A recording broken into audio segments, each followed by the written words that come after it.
गाड्यावरचा बदाम शेक तर तुम्ही पिलाच असेल. तो कशा पद्धतीने बनवला जातो, त्यामध्ये काय-काय ॲड केलं असतं आणि किती हायजीन पाळलं असतं, हे तर तुम्हाला चांगलंच माहिती आहे. तर आज मी तुमच्यासाठी एकदम सोपी, घरगुती पद्धतीने तयार होणारी बदाम शेक प्रीमिक्सची रेसिपी घेऊन आलेली आहे, ज्यामुळे तुम्ही घरच्या घरी एकदम सोप्या पद्धतीने बदाम शेक बनवू शकता. हाय फ्रेंड्स, मी आहे प्राजक्ता आणि तुमच्या सगळ्यांचं स्वागत आहे प्राजक्ताskitchen.com या चॅनलवर. तर चॅनलवर नवीन असाल तर सबस्क्राईब करून घ्या, फॉलो करून घ्या, कारण छान-छान रेसिपीज तुमच्यासाठी नेहमीच मी घेऊन येत असते. तर चला प्रीमिक्सला सुरुवात करूया. सगळ्यात आधी 100 ग्रॅम मी साखर, अर्धा कप साखर घ्यायची आहे. 1/4 कप ग्लुकोज पावडर, जी आपल्याला मेडिकलमध्ये मिळते, ग्लुकोज डी पावडर, ती इथे मी 1/4 कप ॲड केलेली आहे. 1 ते 1.5 टीस्पून कॉर्नफ्लोअर आपल्याला ॲड करायचं आहे. 1.5 टीस्पून ॲड करा. त्यानंतर 1/4 कप आपल्याला बदाम ॲड करायचे आहेत. आता बदाम ॲड करताना थोडेसे कुटून मग ॲड करा, म्हणजे तुमच्या मिक्सरला काही प्रॉब्लेम होणार नाही. त्यानंतर इथे अर्धा कप मी मिल्क पावडर ॲड केलेली आहे. चांगल्या कंपनीची इथे मी एव्हरीडेची वापरलेली आहे. तुमच्याकडे असेल, जो ब्रँड असेल तो वापरा, परंतु चांगल्या कंपनीची मिल्क पावडर वापरा. त्यानंतर 2 ते 3 थेंब यामध्ये मी ब्राऊन कलर ॲड केलेला आहे.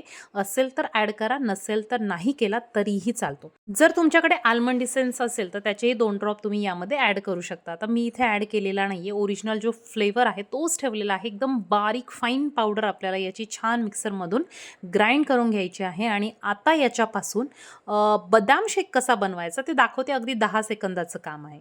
आता काय करायचं आहे, मी त्याच ब्लेंडर जारमध्ये 4 टेबलस्पून, जो मोठा टेबलस्पून असतो किंवा तुम्ही पोह्याच्या चमच्याने सुद्धा घेऊ शकता, 4 चमचे आपल्याला यामध्ये ॲड करायचं आहे, जे आपण प्रीमिक्स बनवलं आहे ते. एकदा का तुम्ही प्रीमिक्स बनवलं की हे प्रीमिक्स तुम्ही महिना 2 महिने फ्रीजमध्ये चांगल्या पद्धतीने एअरटाईट कंटेनरमध्ये ठेवलं तर स्टोअर करू शकता. एकदम छान राहतं ते. जेव्हा पाहिजे तेव्हा फक्त प्रीमिक्स ॲड करायचे. थंडगार दूध, फ्रीजमधलं थंडगार दूध घ्या, दूध ॲड करा, मिक्सरला ब्लेंड करा आणि तुमचा मस्त असा बदाम शेक तयार होतो. आता इथे 4 टेबलस्पून प्रीमिक्सला साधारणतः 200 ml आपल्याला दूध वापरायचं आहे.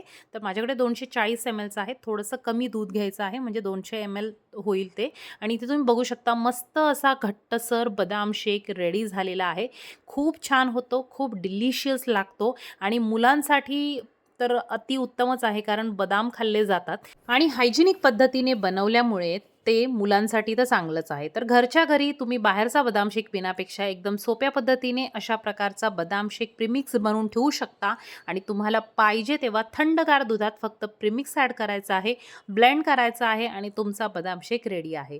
तर कशी वाटली ही रेसिपी कमेंट करून नक्की सांगा. जर माझ्या या चॅनलला तुम्ही फॉलो केलं नसेल, सबस्क्राईब केलं नसेल तर नक्की करा. छान छान उन्हाळा स्पेशल रेसिपीज मी तुमच्यासाठी घेऊन येत असते. आणखीन काय काय रेसिपीज बघायला आवडतील कमेंट सेक्शनमध्ये कमेंट करायला विसरू नका. आणि ही रेसिपी कशी वाटली ते सुद्धा कमेंट करून सांगा.